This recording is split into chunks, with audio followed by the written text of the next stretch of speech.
Abhishek Anand was in a mess and getting asked those pictures. A BSF mess, getting asked the pictures of BSF personnel performing yoga. Abhishek, if you can hear me, what is happening right now? What do you see around you?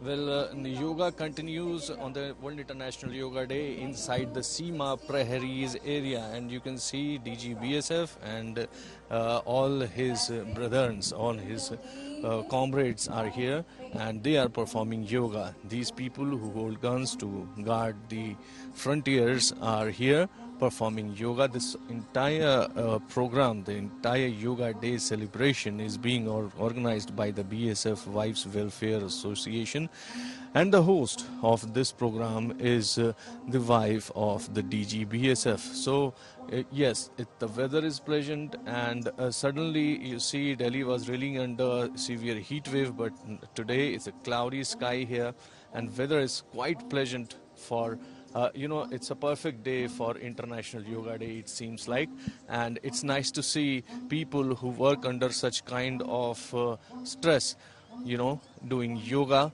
and sending a nice message to all the armed forces personnel who are guarding us. Over to you.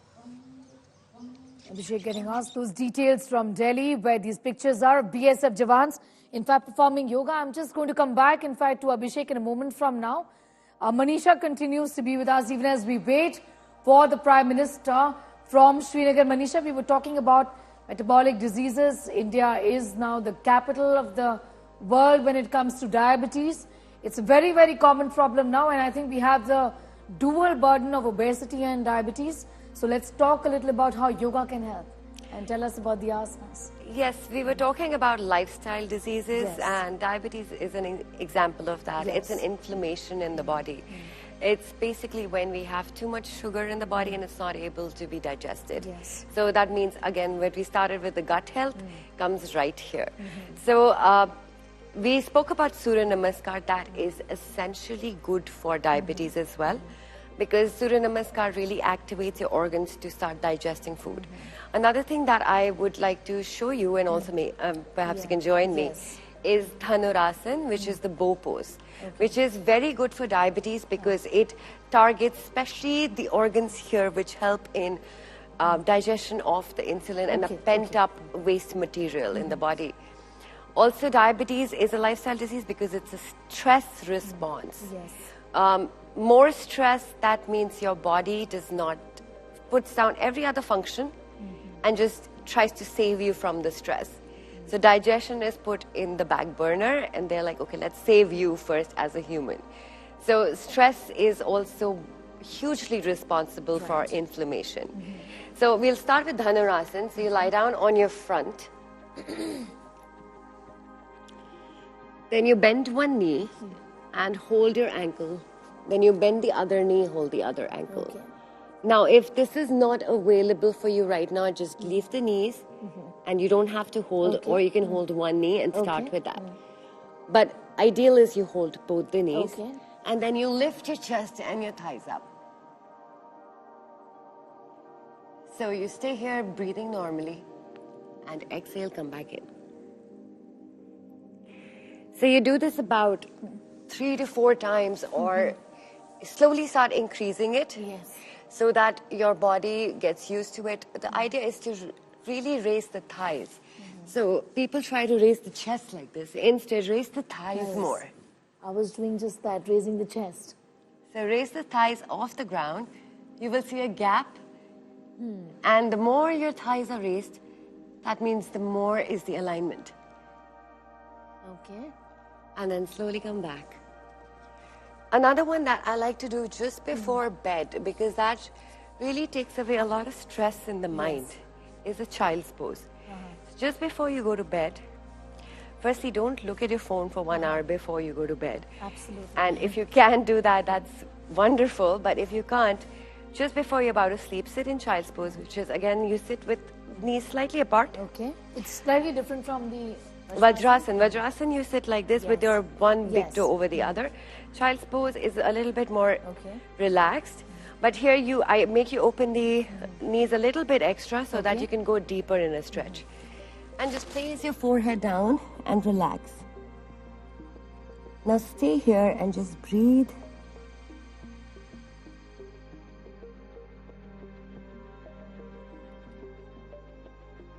So again, you can do this on your bed. You can keep a pillow in front of you, put your head down. It helps with just calming the body so you can get to sleep. When your nervous system is wired, you really can't sleep. Exactly. And that's where the stress is coming from. So this lets you let go of all the stress. It calms the nervous system, so now you can get to sleep. So this is in stress reversal. And also what you can do is Paschimottanasana, in which you take your legs in front. This is again for diabetes. For diabetes, besides making lifestyle changes, if you include these poses, it helps monumentally. So in Paschimottanasana, we did this as first demo. So again, you don't have to reach all the way to the toes. You can sit here. The point is that you press your thighs down and your knees down into the floor. If it's available to you, grab hold of your big toe. If it's not, just stay here. If it is, then grab the big toe from the inside. Inhale and chest lift. Exhale forward. Now you stay there breathing for a few counts. And again, do this multiple times, like 3 to 5 times every day. And you can see a big change in the way your body will be. Your body will change within a month. Yoga, even though it's supposed to be slow and steady, you will see huge change in the way that you start talking. You will see a big change in the way you start eating food. Because you start enjoying food, then I see a lot of people finish their food within 10 minutes and it's done. But the fact is that yoga also teaches you how to enjoy each moment. And once you start doing that, you stop overindulging because you're done with the food faster. You're also done with sweet faster. So the sweet taste is also your body's response to stress. When you want to eat more and more sugar, it's because either you are stressed, or you've not had a good sleep, or your diet is not correct. That's when the body requires sweet to get you lifted up, again to get you happier mood, because something's missing. It's easy dopamine. Yes, exactly. It's easy dopamine.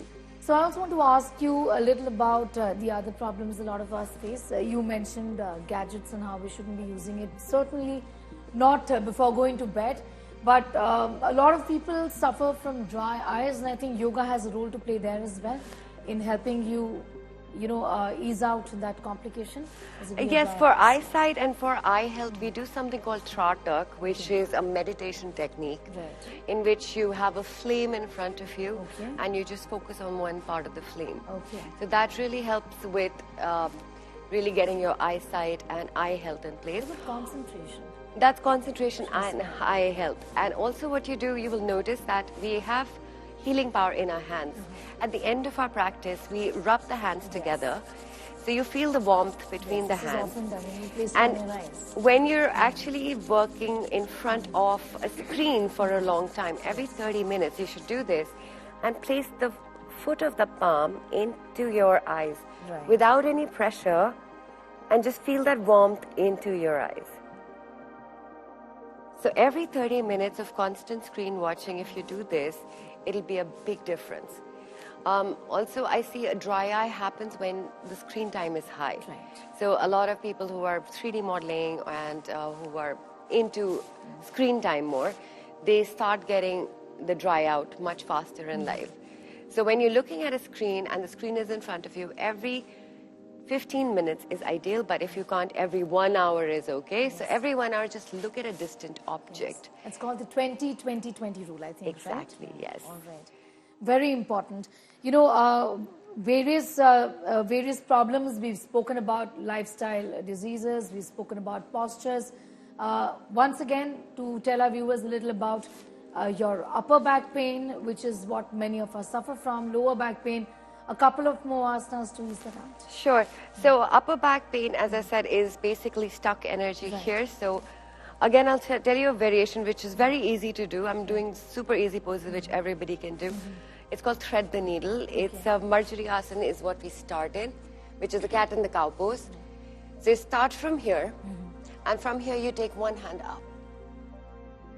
Now the same hand goes through the gap and you place it down. Place all your weight on that arm. Place it completely down into the floor. More down into the floor. Put your entire weight and then take the other hand up. Try not sitting back. Keep your hips up. So the tighter the upper body is, the more difficult it feels. So stay wherever you are. But then get into this for at least 1 minute each side. And then slowly come back up. You do the same thing other side. Always important to stretch up so that you get full range of movement. Take the hand through and just place all your weight on that hand. Twist open and release the back. And come back. So this is one which everybody can do. But the other one that I'm going to tell you needs a little bit more flexibility. But again, depending on where you are, you start from there. It's called the puppy pose. So you take your hands a little bit further away. Your hips are right over your knees. And now you start placing your entire chest down. So the ideal position is when your armpit touches down into the floor. All right. Wow. And you do this a couple of times again. This really opens the upper back. It opens the lower back. Also your hip flexors. Again, all the muscles that you use for constantly sitting through the day. Yes. Right? And another really simple one that you can do is the butterfly. This is something that a lot of ministers were also doing. I'm not too sure if I can do it, but we can still give it a shot. Yes, so keep the legs far away in case there is any kind of problems. Keep the legs further away if you want. So as I said, you don't have, there is no particular set position to get benefits. The benefit is in the movement.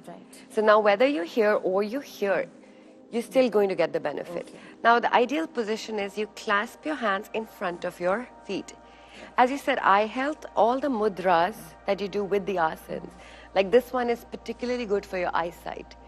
So everything works together. So yoga is not one organ at a time, one muscle at a time. It's a holistic system.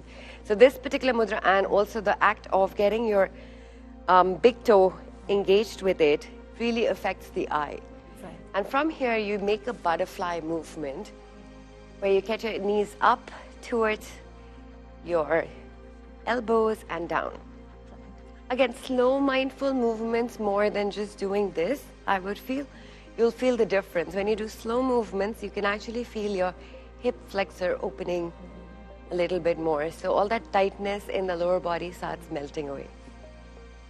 All right, I'm just in fact going to get a word from Piyush, our colleague who's getting us more on that story from Delhi city.